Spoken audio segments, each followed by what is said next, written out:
యుద్ధంతో ప్రపంచమంతా ఇరాన్ గురించి మాట్లాడుతోంది. ఇరాన్ గురించి మనకు తెలియని ఇంట్రెస్టింగ్ విషయాలు చాలానే ఉన్నాయి. ఈ దేశంలో మన భారత రూపాయి విలువ చాలా ఎక్కువ. ఇక్కడ అధికారిక కరెన్సీని రియాల్-ఏ-ఇరాన్ అంటారు. ఒక భారతీయ రూపాయి కనీసం 481 రియాళ్లకు సమానం. 10,000 రూపాయలతో ఇరాన్ వెళితే అక్కడ చాలా రోజులు హ్యాపీగా గడిపేయొచ్చు. ఈ దేశం ప్రపంచంలోనే అతిపెద్ద చమురు ఉత్పత్తి చేసే దేశాలలో ఒకటి. ఇక్కడ పెట్రోల్ రేటు చాలా తక్కువ. 1000 రూపాయలతో 30 లీటర్ల ట్యాంక్ నిండిపోతుంది. 1 లీటరు నూనె 30 రూపాయలకు లభిస్తుంది. అయితే అమెరికా ఆంక్షల కారణంగా దాని పరిస్థితి దారుణంగా మారింది.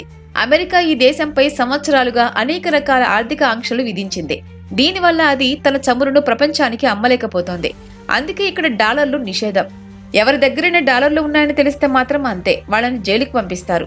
ఇరాన్ భారతదేశంతో సహా అనేక దేశాలతో వారి స్థానిక కరెన్సీలతోనే వ్యాపారం చేస్తుంది.